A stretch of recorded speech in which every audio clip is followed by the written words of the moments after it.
Okay, welcome to another album review. On this video, I'm gonna review the fifth studio album by Insane Clown Posse called the Amazing Jeckle Brothers. Amazing Jeckle Brothers was released May 25th on 1999. I still remember when I bought this album. Matter of fact, that's the reason why I'm doing this. I'm doing an interview about this. Doing a review about this because this was. I have a few ICP albums, but this was the first Insane Clown Posse album that I ever bought. I noticed when they came out, when they dropped Amazing Jekyll Brothers, they came out with two two versions with two alternate covers. One called Jake Jekyll and one called Jack Jekyll. I think I had the if I'm not mistaken, I had the Jake Jekyll version. I think the Jake Jekyll version was Shaggy Two Dopes. That was Shaggy Two Dope version, and a Jack Jekyll, which is displayed on her. That was the Violent James version.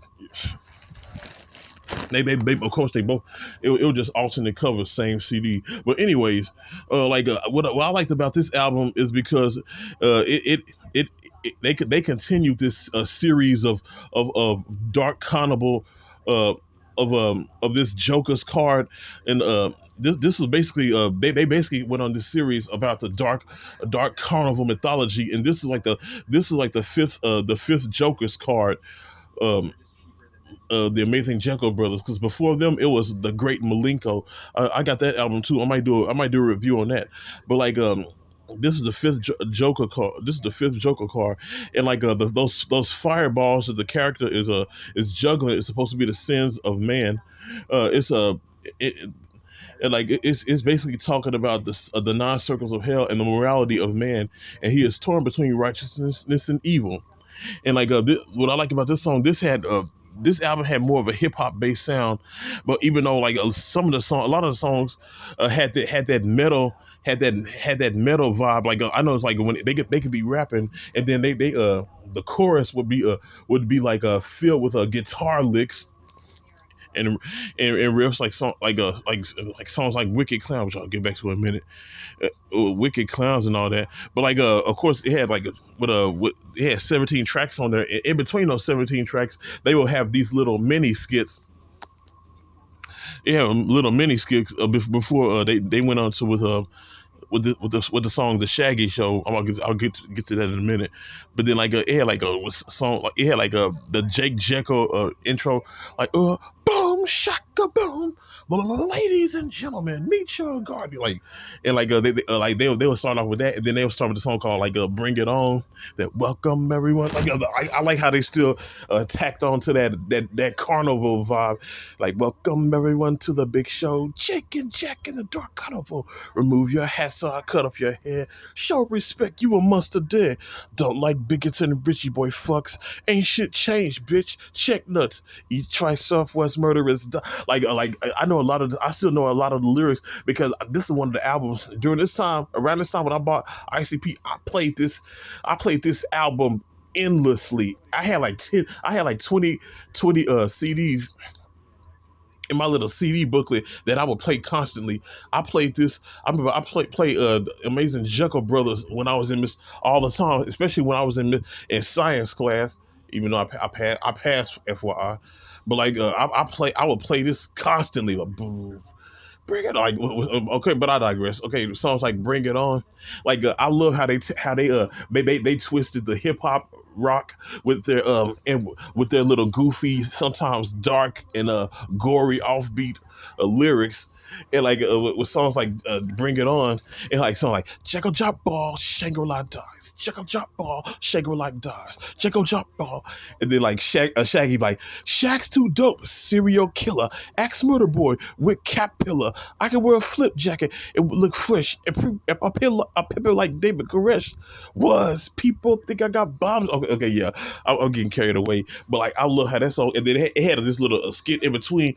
And he's it had I forget who it was, but it had Violent J playing some vendors. "You want the chilito? No. Or maybe you want the tamale?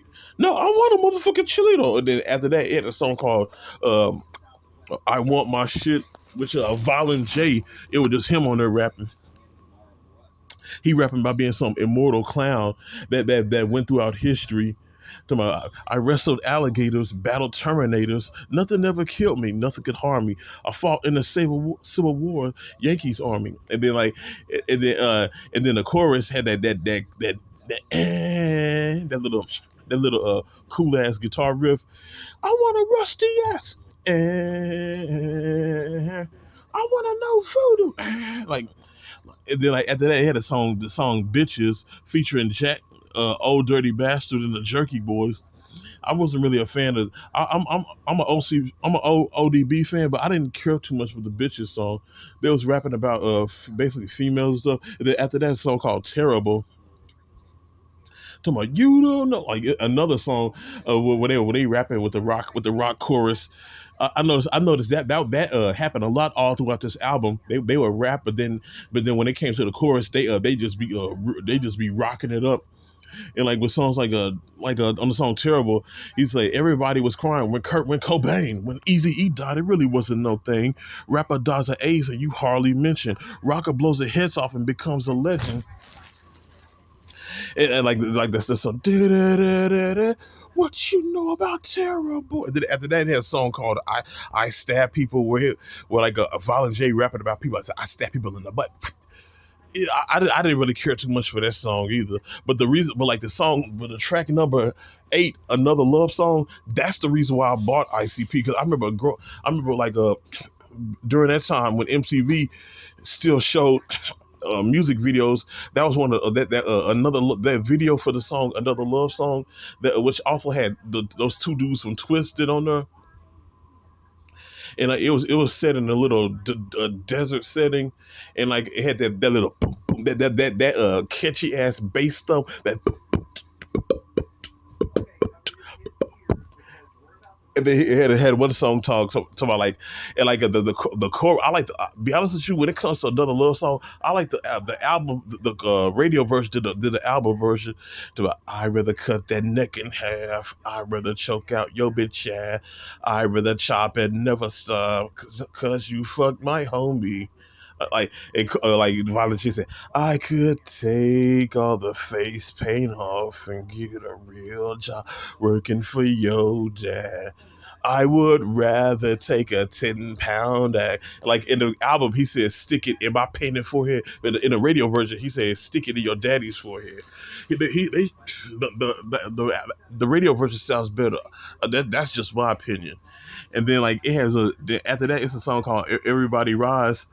Like, like he said, like when they were talking about fuck rednecks, fuck dumb diddy dumb, mirrors in your mouth, shred your tongue. Everybody jumps to the juggalo sound. And then they had this one part where Shaggy 2 Dope says, "Fuck Gene Simmons, you make me sick. Psycho Circus, you stole my shit."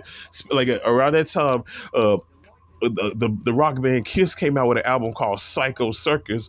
Well, it was the last album that featured all 4 original members of Kiss. And like, and of course, like it was titled Psycho Circus, and like, and which is and like they I'm gonna do an ear review. I might do a review on that album. I got that Kiss album too. But like during that year, they wrote, man, like Kiss, that Kiss completely. They merchandise the hell out of Psycho Circus. They even came out with a video game. I used to have that video. I used to have that video game.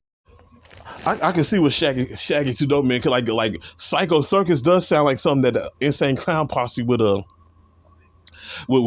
be sprouted. Yeah, so I can totally see what he meant, because the albums that came before Psycho Circus did, what was it Carnival Thief?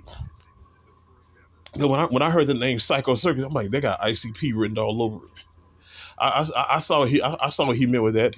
And then it had, after that song, it had a song called "Play with Me," which was okay. Like it wasn't my cup of tea either. Then it had of course it had another intro, which was Jeckle, which had the same type of vibe that the Jake Jekyll intro had. And then it had the song "Fuck the World." Fuck the world, where like Violent J talking about "fuck you, fuck me, fuck us, fuck Tommy, fuck Harry, fuck Gus." Like he basically said the F word like over 20 times in that song. And then like after that, it had the song Shaggy Show, where had like Shaggy Too Dope. He's basically being a host of his own song, his own talk show, but he's rapping his monologue. It also has Snoop Dogg on that song. But like it had like the little skits they had on Shaggy Show was funny as hell. To my the hater, like rapping about a hater, say, "Yo man, fuck that fine ass bitch." Like, yo bitch, I might be ugly, but at least I ain't got no money. Or just because he got a car, he want to be dropping that bitch. But then after that, he had the song "Mad Professor," which was another badass song. Like they had that dark carnival vibe and all that. And then after that, it was a song called "Wicked Clowns." Uh, yeah, hold up, yeah, like Wicked Clowns. Hold up, like songs like Wicked Clowns with that. Yeah, after that had songs like Echo Side featuring Twisted. I know they're gonna have Twisted on here. And then Nothing's Left. Like this is like this album was over like this album was like a hour and 9 minutes long. But like if you ask me, I kind of like this album better than a lot of the other albums that they put out. Not just because it's the first ICP album I ever bought, but it was way more catchier in my opinion. Yeah, that's how I feel about this album. Yeah, like from a scale to 1 to 10, I give this album a 10. From a scale to 1 to 20, I give it a 20. In my opinion, Jacob, this is their best album.